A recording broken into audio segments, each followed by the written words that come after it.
Mesdames et messieurs, bonjour et bienvenue à cette édition spéciale. Aujourd'hui, le président Abdel Fattah el-Sisi a assisté à la cérémonie intitulée « Capables avec nos différences », consacrée aux personnes ayant des besoins spéciaux, sous le slogan « Nous avons une place » qui se tenue au centre d'El Manara pour les conférences. La cérémonie a commencé par la projection d'un film documentaire sur la réalisation de l'initiative baptisée « Capables avec nos différences » durant 3 ans. Au cours de la cérémonie, le ministre de la Jeunesse et du Sport, Achraf Sobhi, a déclaré que l'État tient à la participation des jeunes dans la nouvelle République et tient à changer la structure fondamentale du sport en Égypte pour être toujours capable d'organiser les grands événements sportifs. Et pour nous donner plus de précisions, nous avons le plaisir d'avoir en ligne Dr Hana Ben Hussein, spécialiste dans la rééducation et la réhabilitation des enfants à retard moteur. Dr Hana Ben Hussein, bonjour et bienvenue avec nous. Bonjour, merci de votre invitation.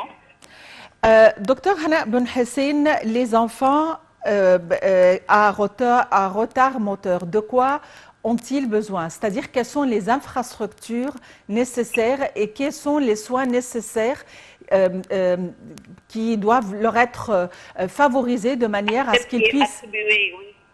Pardon? Attribuer. Les besoins attribués à ces enfants-là.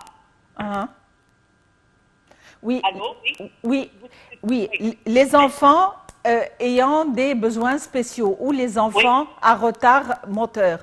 Oui. Quelle est l'infrastructure nécessaire devant être mise en place de manière à ce que ces enfants-là puissent mener le courant de leur vie d'une manière presque normale? Bon, tous les cas ne sont pas pareils. Bon, il y a des enfants qui peuvent être intégrés à la vie normale et qui peuvent faire leur action normale sans besoin. Et ça, que ce soit à retard moteur ou des enfants qui ont des problèmes de retard de langage, de vision. Et il y a d'autres personnes qui ont besoin d'aide, mais dans des limites. Et il y a des personnes qui auront toujours besoin d'aide. Il faut préparer des personnes, l'infrastructure humaine pour les aider à faire ça. On aimerait en savoir plus sur cette initiative, l'initiative baptisée « Capables avec nos différences ». Et le slogan de cette année, nous avons une place. On aimerait en savoir plus sur cette initiative.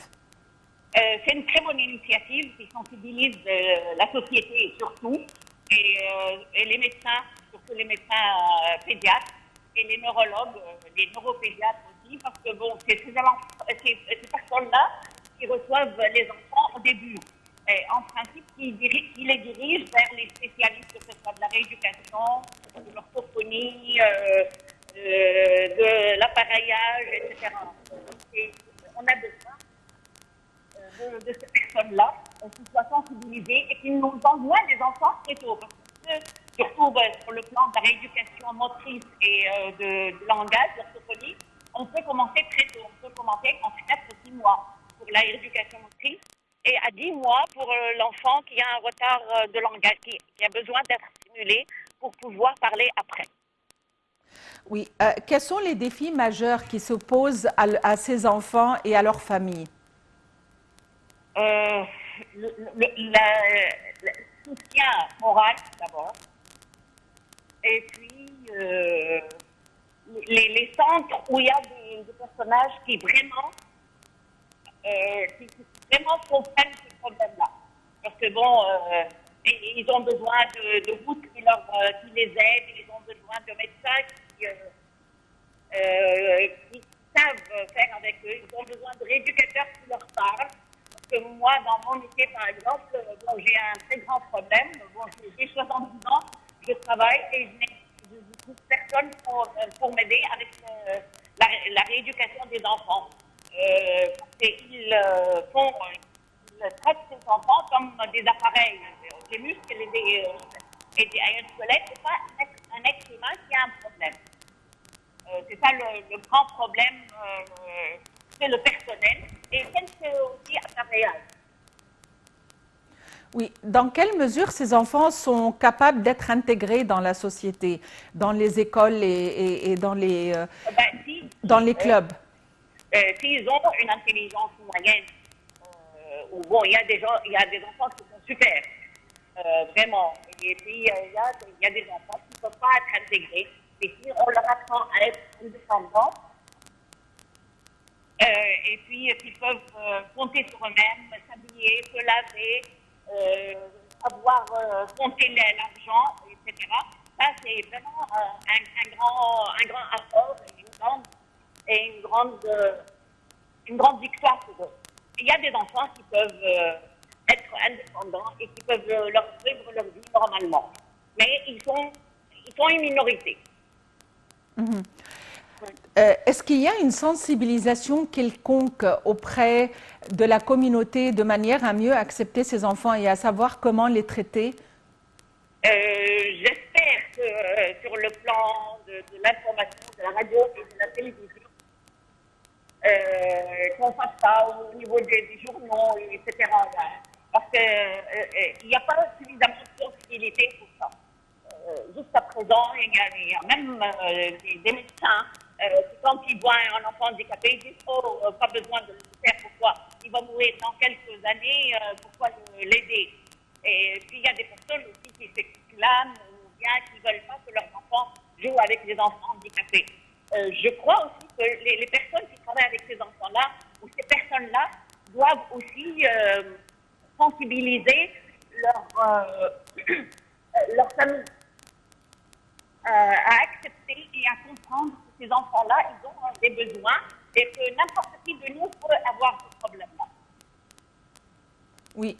Et en ce qui concerne l'intégration ou le quota qui est accordé à ces jeunes quand ils veulent adhérer à un travail quelconque ou à un poste quelconque, est-ce que l'adhésion est facile? Non, c'est pas facile. C'est pas facile. Non, c'est pas facile. Ça demande un effort de toutes les parties. Que ce soit les gens qui vont les utiliser comme des personnes qui travaillent ou l'encadrement. Ils ont besoin d'encadrement. Les instituteurs qui sont dans ces écoles, par exemple, ils ont besoin d'être formés aussi pour ça, d'être sensibilisés, de savoir que ces enfants-là, ils peuvent continuer avec eux, mais dans certaines conditions. Et moi, j'ai eu la chance de travailler avec des enfants qui sont maintenant mariés, qui ont des enfants et qui ont des postes aussi. Est-ce qu'il y a un accompagnement psychologique aux familles de ces enfants? Est-ce qu'il y a une thérapie de groupe ou une sensibilisation de groupe à ces parents? Je ne sais pas. Franchement, je ne sais pas. Je n'ai aucune idée. Peut-être qu'il y a des groupes qui font ça.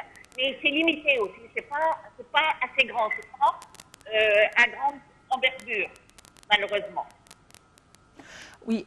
Est-ce que l'accès aux centres de formation et de réhabilitation est facile? C'est-à-dire, est-ce que les coordonnées sont à portée de main?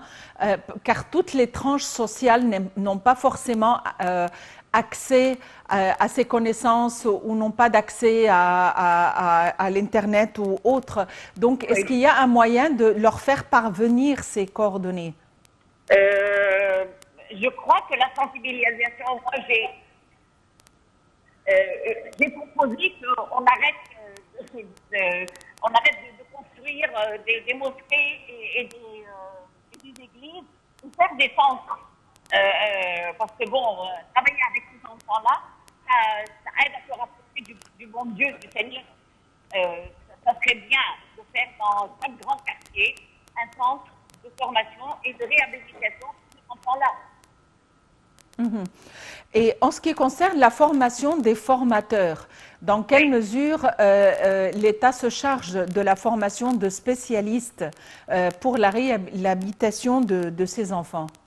Il y a des instituts pour ça, mais ils ne sont pas suffisants. Et je crois que le côté humain manque beaucoup à ces formateurs. Et parce que bon, c'est pas pour gagner l'argent ou parce que bon, c'est devenu un peu à la mode. Il faut que le côté humain existe. Et malheureusement, c'est pas toujours évident. Est-ce que les efforts sont fournis ou parviennent de la part des instances gouvernementales, du secteur privé ou de la société civile?